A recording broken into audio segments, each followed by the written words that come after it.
앞에서도 드린 찬송이라는 제목으로 함께 하나님의 말씀을 나누길 원합니다. 여러분, 우리는 살아가면서 뜻하지 않는 여러 가지 어려움 속에 처하게 될 때가 많이 있죠. 계획대로 되지 않는 인생의 굴곡 앞에서 우리는 어떤 때는 절망을 느끼기도 하고요. 때로는 모든 것을 포기하고자 하는 그러한 마음이 들 때도 있습니다. 그래서 이제 끝이구나, 더 이상 소망이 없어라고 그렇게 속삭이는 절망의 목소리가 우리를 짓누를 때 우리는 과연 무엇을 할 수 있을까요?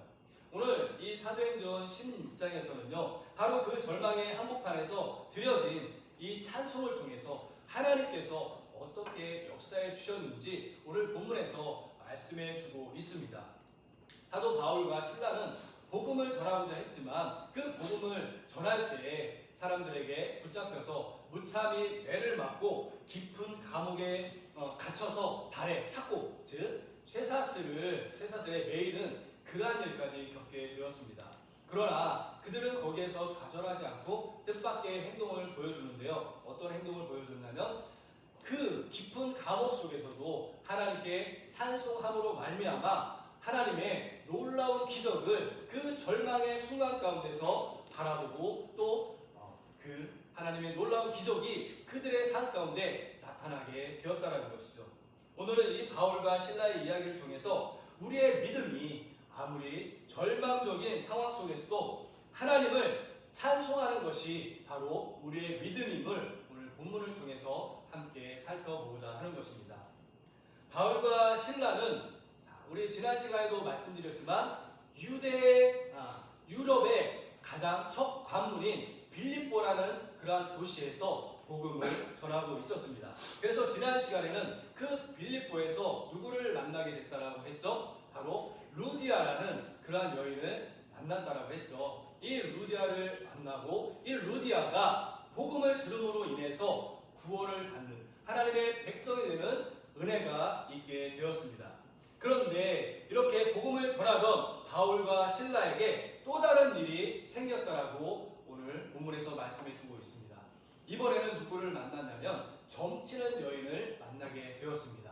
자, 점치는 게 뭐예요? 누구의 힘을 빌어서 점을 치는 거예요? 바로 귀신의 힘을 빌어서 점치는 그러한 여인을 만나게 되었죠. 그런데 단순히 만난 것에 그친 게 아니라 이 점치는, 귀신에 들려서 점치는 여인이요, 이 바울과 실라가 복음을 전하는데 복음을 전하는 곳마다 따라다니면서 뭐라고 얘기했어요? 이 사람들은 지극히 높은 하나님의 종으로서 구원의 길을 너희에게 보이는 사람이다 라고 이렇게 이야기하는 것입니다. 자, 나쁜 얘기를 한 거예요? 좋은 얘기를 한 거예요? 구원의 길을 보이는 그러한 사람들이라고 이렇게 따라다니면서 이야기를 했잖아요. 어떻게 보면 좋은 이야기인 것 같지만 사실은 그렇지 않죠. 바울과 실라가 하나님의 말씀, 즉 복음을 전하고자 했지만 이 귀신 들린 여인이 쫓아다니면서 사실은 복음을 회방한 것이었습니다. 그래서 며칠 동안 그런 일이 일어나다 보니까 바울이 더 이상 참지 못하고 어떤 일을 했습니까? 이 귀신 들려서 점치는 여인을 향해서 바울이 이렇게 얘기했습니다. 자, 우리 몇 절이죠? 17절 18절. 자, 우리 함께 읽어보도록 하겠습니다. 시작. 이같이 여러 날을 하는지라 바울이 심히 괴로워하여 돌이켜 그 귀신에게 이르되 예수 그리스도의 이름으로 내가 네게 명하노니 그에게서 나오라 하니 귀신이 즉시 나오리라. 아멘. 예. 몇 날 며칠을 따라다니면서 복음 전하는 것을 방해하자 바울이 이 여인에게 한 것이 아닙니다. 그 안에 들어가 있는 귀신에게 예수 그리스도의 이름으로 그 여인에게서 즉시 나오라 명령했더니 어떻게 되었다고요? 그 여인에게서 귀신이 즉시 떠나가게 되었다라고 말씀해주고 있습니다. 자, 마침내 바울은 예수 그리스도의 이름으로 그 귀신을 그 여인에게서 쫓아낸 것이죠. 자, 이 여인은 이제 귀신에게서 해방된 것입니다. 그러면 좋은 일 아니겠습니까? 그런데 이 바울과 실라에게 어떤 일이 생기게 됐어요? 이 여인에게서 귀신을 쫓아냈더니 이 여인이 사실은 다른 사람들의 노예였어요. 이 여인에게 주인들이 있었는데요, 이 주인들이 이 여인이 귀신을 통해서 점치는 그 일을 통해서 수익을 얻는 그러한 주인들이 있었습니다. 그런데 그 주인이 더 이상 이제 이 여인에게서 귀신이 떠나감으로 인해서 이 여인이 점치게 되지 못하자, 이 여인을 통해서 수익을 얻게 되지 못하자 어떻게 했어요? 이 바울과 실라를 잡아다가 당시에 이 장터에 있는, 지금으로 이야기하면 경찰서에다가 이 바울과 실라를 데려다가 고발을 합니다. 뭐라고 고발을 해요? 이 사람들이 유대인인데 우리가 받지 못할 그러한 말을 하면서 우리 이 도시를 지금 혼란케 하고 있습니다라는 그러한 고발을 하게 되는 것이죠.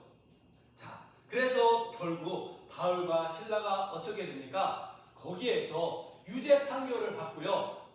오늘 본문 말씀에 보니까 무참히 옷이 찢겨지고 벗겨져서 매를 맞았다라고 이렇게 말씀해주고 있습니다. 얼마나 많이 매를 맞았는지요? 오늘 본문에 보니까 많이 친 후에라고 이렇게 말씀해주고 있습니다. 여러분, 지금 21세기에 여러분 이런 매를 때리는 그런 형이 있는 거 아세요? 싱가포르에 가면은 태형이라는 그러한 제도가 있는데요. 죄를 저지른 사람을 붙잡아다가 이렇게 묶어놓고 매를 치는 그러한 태형이 있습니다. 그래서 이게 얼마나 무서운 벌이냐면, 자, 이 긴 막대기를 가져다가 부러지지도 않는 그러한 긴 막대기를 가져다가요 사람을 치는데요. 보통 성인은 26대, 그리고 뭐 청소년 같은 사람들은 10대의 매를 때린다고 하는데요. 이 매를 때릴 때 시속이 얼마큼 되느냐? 160km 정도 되는 그 시속으로 엉덩이를 때리는데요. 세 대만 맞아도 이 피부가 다 벗겨지고 피가 철철 흐른다고 합니다. 그래서 너무 많이 맞으면 죽을 수도 있기 때문에 의사와 간호사가 매를 맞는 장소에 이렇게 상주에 있어서 이 사람이 죽지 않도록 한 3대 정도 맞으면 기절을 한다고 해요. 그러면 의사와 간호사가 가서 죽었는지 안 죽었는지 살펴보고 그렇게 해서 이렇게 때리는 그런 태형이 있습니다. 그리고 나서 이 사람이 기절해서 더 이상 못 맞을 것 같으면요, 이 사람을 병원에 데려다가 치료를 한다고 해요. 치료를 하고 난 다음에 다시 다 낫게 되면은 다시 데려다가 때리는, 거의 사람을 반병신 만드는 거죠. 이렇게 무서운 태형이 싱가포르에 아직도 존재한다고 해요. 이러한 매를 지금 누가 맞았다고요? 바울과 실라가 맞았다라고 이야기하고 있는 것이죠. 이미 그 매를 통해서 바울과 실라의 몸은 만신창이가 되었습니다. 그리고 그들은 가장 깊은 감옥에 갇혔습니다. 발에는, 그리고 손에는 움직일 수 없도록 오늘 본문에 보니까 착고로 채워놨다라고 말씀해주고 있죠. 이 착고라는 것은 바로 쇠사슬로 묶어놨다라고 말씀해주고 있는 것입니다. 이것은 무엇을 얘기하는 거예요? 이들의 앞날은 한치도 예상할 수 없는 그러한 절망적인 상황에 빠져 있었다라고 말씀해주고 있는 것이죠. 한치도 보이지 않는 그 캄캄한 감옥, 당신은 지금의 감옥과 다른 동굴 안이나 아니면 지하의 깊은 곳에 감옥을 만들어 놓고 사람들을 가둬 놓았습니다. 그래서 횃불이 없으면 앞이 보이지 않는 그러한 철저한 어둠 속에 있는 그러한 감옥 속에 사람들을 가둬놨는데요. 이렇게 신라가 그러한 어두운 감옥에 갇혀서 온몸은 쇠사슬로 매어있고 자신들은 선한 행위를 했지만 그 선한 행위를 했음에도 불구하고 결과는 잔혹한 폭행과 억울한 감금에 처하게 되었다는 것이죠. 이것은 우리의 믿음이 시험에 드는 절망의 순간을 보여주고 있는 것입니다. 우리는 선한 일을 해도 고난이 찾아올 수 있다는 그러한 것을 오늘 본문을 통해서 알 수 있습니다. 제가 알고 있는 선교사가 있습니다. 이스라엘에서 10년 넘게 이렇게 선교 사역을 하던 선교사님이 있었는데요. 저랑 같이 신학을 공부하고 그래서 그분과 자주 연락을 하는 그러한 선교사님인데 이번에 한국에 들어오게 됐어요. 그래서 추석 명절을 맞이해서 제가 그분에게 전화를 드렸어요. 잘 지내고 있냐고 전화를 드렸더니 그분이 이렇게 얘기하는 거예요. 나 지금 병원에 있어. 그래서 왜 병원에 있어? 라고 이렇게 물어봤더니 자신이 이번에 한국에 들어온 이유가 불치병에 걸려서 모든 사역을 다 내려놓고 이렇게 우리나라에 들어오게 되었다고 얘기를 하더라고요. 그러면서 이 불치병에 걸려서 자기가 이 불치병에 걸려서 자기의 그동안의 사역을 되돌아보고 많은 것을 되돌아봤는데 내가 하나님의 일을 열심히 하고자 했음에도 불구하고 왜 하나님께서 나에게 이렇게 고칠 수 없는 이런 불치병을 주셨을까? 너무나도 하나님을 향해서 많은 원망을 하게 되었다라고 이렇게 얘기를 하더라고요. 그러면서 이런 원망 가운데서 자신이 하나님을 향해서 기도하고 찬양을 하게 되니까 그 안에서 왜 하나님께서 나에게 이러한 시련을 주셨는지 다시금 깨닫게 되었고 지금은 하나님을 향해서 감사하고 그렇게 모든 것을 받아들이게 됐다라고 이야기한 것을 들은 적이 있습니다. 시편 34편 19절에서는 의인에게는 고난이 많으나 여호와께서 그 모든 고난에서 건져 주신다라고 말씀해 주고 있습니다. 사람이라면요 누구나 이런 상황 가운데서는 낙심하고 원망하는 것이 자연스러운 일일 거예요. 내가 뭘 잘못했다라고 이렇게 갇혀야 하는가? 하나님은 도대체 어디에 계시는가라고 이렇게 우리는 불평불만할 수 있습니다. 바울과 실라 역시 인간이었기 때문에 육체적인 고통과 정신적인 그 고통 가운데서 얼마나 하나님을 원망할 수 있었겠습니까? 그러나 사도행전 16장 25절은 정말 상상을 초월하는 그러한 말씀을 우리에게 해주고 있죠. 자, 우리 사도행전 16장 25절 말씀을 다 같이 읽어볼까요? 시작! 한밤중에 바울과 실라가 기도하고 하나님을 찬송하며 죄수들이 듣더라. 아멘. 한밤중이면 가장 깊은 시간을 이야기하고 있죠. 이 가장 깊고 어두운 시간에 고통과 절망의 이 시간 속에서 그들은 하나님을 향해서 원망의 말을 쏟아낸 것이 아니라 오히려 그 깊은 어둠 속에서 하나님을 찬양했다라고 이렇게 말씀해주고 있습니다. 기도와 찬송을 하나님 앞에 올려드렸습니다. 하나님 앞에 자신들의 마음을 다해서 자신들의 믿음을 보여드린 것입니다. 자, 이렇게 찬송하고 기도했더니 어떤 일이 발생하게 되었습니까? 오늘 본문 말씀에 보니까요, 바로 이 찬송을 통해서 옥문이 열리고 그들이 묶여있던 그 쇠사슬이 풀어졌다라고 하나님께서 그들의 찬송을 들으시고 하나님의 기적을 베풀어 주셨다라고 말씀해 주고 있습니다. 바로 이 바울과 이 찬송을 통해서 믿음의 고백을 하나님 앞에 올려드렸더니 그 찬송이 하나님 앞에 응답이 되어져서 그곳에서 하나님의 놀라운 기적의 역사가 나타났다라고 말씀해 주고 있는 것이죠. 이 바울과 실라의 찬송은요, 자신들의 감정에 이끌린 것이 아니라 모든 상황을 뛰어넘어서 살아계신 하나님을 인정하고 신뢰하는 믿음의 고백을 드렸더니 그 믿음의 고백을 통해서 하나님이 그들을 돌아보셨다라고 말씀해 주고 있는 것입니다.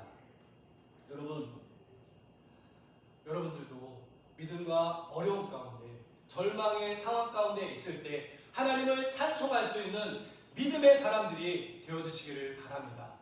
그러할 때 하나님께서 여러분들의 그 믿음을 보시고 여러분들의 삶 가운데 하나님의 놀라운 기적을 베풀어 주실 줄 믿습니다. 내가 여호와를 항상 송축하며 그의 찬송이 내 입에 계속 할 것이다라는 시편 34편 1절의 말씀처럼 우리의 입술 가운데서 하나님의 찬송이 끊어지지 않는 저와 여러분들의 삶이 되어주시기를 바랍니다. 태어날 때부터요, 시각장애를 가지고 태어난, 그래서 한 번도 세상을 바라보지 못한 그런 분이 있었다고 합니다. 평생 앞을 보지 못하는 삶을 사시면서 얼마나 어려움과 고통의 상황 가운데 많이 처했겠습니까? 하지만 이분은요, 교회 성가대에서 가장 큰 목소리로 하나님을 찬양드렸다고 해요. 그래서 이분과 함께 찬양을 드리던 옆에서 찬양을 드리던 집사님이 그분에게 이렇게 물어봤어요. 아니, 힘들고 낙심될 때도 있으실 텐데 어떻게 매 순간 그렇게 기쁘게 찬양 드릴 수 있습니까? 라고 이분에게 물어봤더니요, 이분이 이렇게 말씀하셨습니다. 앞이 보이지 않는 것은 저에게 고통이 아니라 하나님을 더 깊이 의지하게 만드는 선물입니다. 제가 눈을 떴더라면 세상의 화려함에 눈이 멀어서 하나님을 제대로 보지 못할 수도 있죠. 저는 육신의 눈은 보지 못하지만 믿음의 눈으로 하나님을 보고 있습니다. 하나님이 저를 사랑하시고 돌보신다는 것을 알기에 이 모든 상황 가운데서 그분을 찬양할 수밖에 없습니다라고 한 번도 세상을 자신의 눈으로 보지 못한 이분이 그렇게 이야기하더랍니다. 여러분, 이것은 절망을 넘어선 믿음의 깊은 믿음의 고백인 것입니다. 저와 여러분들의 삶 가운데 이러한 고백이 있을 수 있기를 주님의 이름으로 간절히 축원을 드립니다. 바울과 실라의 찬송은요, 그냥 공중에 흩어진 소리가 아니었다라는 것이죠. 그 찬송은 하늘에 상달되어서 어떤 일이 발생하게 되었다고요? 다시 한번 우리 사도행전 16장 26절을 말씀을 함께 읽어보도록 하겠습니다. 시작! 이에 갑자기 큰 지진이 나서 옥토가 움직이고 문이 곧다 열리며 모든 사람의 매인 것이 벗어진지라. 아멘. 믿음으로써 하나님 앞에 찬양을 드렸더니 옥토가 움직이고 바울과 실라뿐만 아니라 그 감옥에 갇혀있던 모든 사람들의 메어진 것이 풀어졌다라고 말씀해주고 있습니다. 이것은 바로 믿음을 통해서 하나님의 권능이 그 땅 가운데 온전히 이루어졌다라고 말씀해주고 있는 것이죠. 여러분들의 삶 가운데 여러분들이 처해 있는 그곳이 어려운 곳일지라도 여러분들, 우리가 하나님께 믿음으로써 찬양하고 나간다면 여러분들의 있는 그곳이 여러분들의 찬양을 통해서 변화되어질 줄 믿습니다. 여러분들의 가정이 지금 어려운 가운데 처해 있습니까? 그 안에서 찬송하고 기도할 수 있는 저와 여러분들 되어주시길 바랍니다. 우리가 찬송하고 기도할 때 그 어둠이 물러가고 그 열릴 것 같지 않던 그 어두운 가운데 하나님께서 그 길을 밝혀주시고 열릴 것 같지 않던 여러분들의 미래가 열려질 수 있는 하나님의 은혜가 여러분들의 찬송을 통해서 반드시 일어나게 될 줄 믿습니다. 여러분, 이것이 바로 우리가 하나님 앞에 보여드릴 수 있는 믿음인 것입니다. 자, 이것은 인간적인 어떤 노력이나 어떤 힘으로 할 수 없는 그러한 일이었습니다. 옥토가 열리게 되었고 사람들의 묶였던 것이 풀어지게 되었습니다. 자, 이렇게 감옥문이 열린 것을 보고 누가 놀라게 되었을까요? 그 옥을 지키고 있는 간수장이 놀라게 되었죠. 그래서 간수장은 죄수들이 도망쳤을 것이라고 생각하고 어떻게 하려고 했어요? 네, 자살하려고 했습니다. 왜냐하면 죄수를 놓치면 간수장이 그 모든 형벌을 뒤집어 쓰고서 그 간수장이 옥에 갇히는 그러한 형벌을 당해야 했기 때문에 간수장은 자신 스스로가 자결하려고 했더라는 것이죠.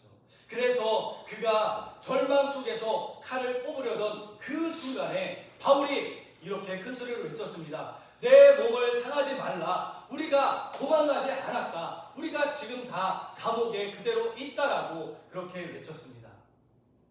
바울은 간수장의 영혼을 염려해서 외쳤고 이 외침은 절망에 빠진 이 간수장에게 한 줄기의 빛이 되었다는 것이죠. 간수장은 이 모든 상황 속에서 하나님의 살아계심을 깨닫게 되었습니다. 그리고 두려움에 떨며 바울과 실라에게 이렇게 물어보게 되었습니다. 사도행전 16장 30절 말씀입니다. 우리 함께 읽어보도록 하겠습니다. 시작! 그들이 데리고 나가 이르되 선생들이여 내게 어떻게 하여야 구원을 받으리까 하거늘. 여러분, 뭐라고 외쳤다고요?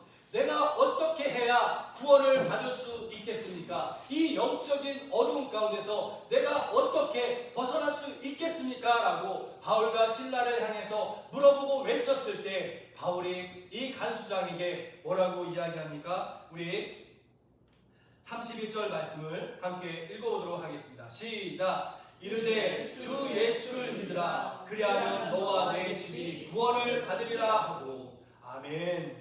뭐라고요? 주 예수를 믿으라. 그리하면 너와 내 집이 구원을 받을 것이다 라고 이렇게 말씀해 주었습니다. 여러분, 주 예수를 믿으면 저와 여러분들이 구원을 받고 우리가 구원을 받을 뿐만 아니라 우리의 가정이 구원을 받고 우리의 이 사회가 구원을 받고 열방이 구원을 받는 하나님의 놀라운 은혜가 임하여지게 될 줄 믿습니다. 여러분, 주 예수를 믿고 구원을 받을 수 있는 저와 여러분들 되어주시길 바랍니다. 우리 주변에는요, 역경 속에서도 찬송을 잃지 않는 많은 분들이 있습니다. 어떤 한 가정 안에서 가장이 사업을 하다가 망하게 되었다고 합니다. 그래서 모든 것을 잃고 큰 빚을 지게 되었죠. 하루아침에 중산층에서 생활을 하다가 빈민층으로 전락을 해버리게 되었습니다. 그들의 삶은 매일매일이 절망이었습니다. 하지만 아내 되는 분이 그 남편과 자녀들에게 이렇게 이야기를 했습니다. 우리에게 아무것도 남아있지 않지만 하나님은 여전히 살아계시고 우리와 함께 하신단다.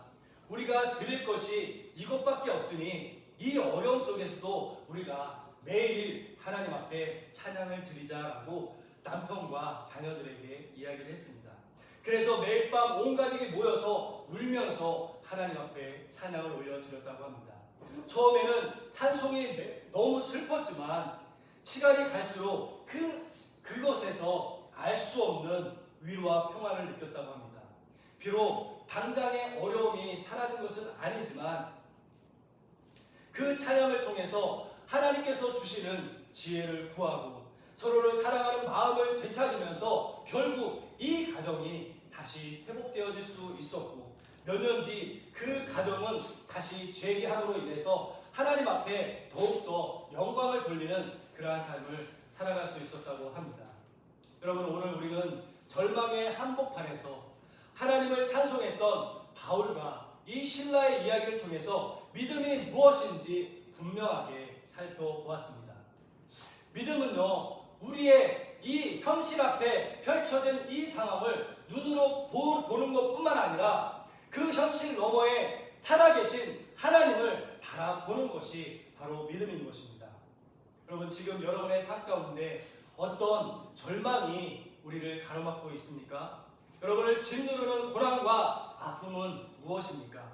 어쩌면 바울과 실라가 처한 억울한 상황에 갇혀 있거나 해결될 기미가 보이지 않는 문제들로 우리가 괴로워하고 있을지도 모릅니다. 그러한 상황 속에서 저와 여러분들은 무엇을 하고 있습니까?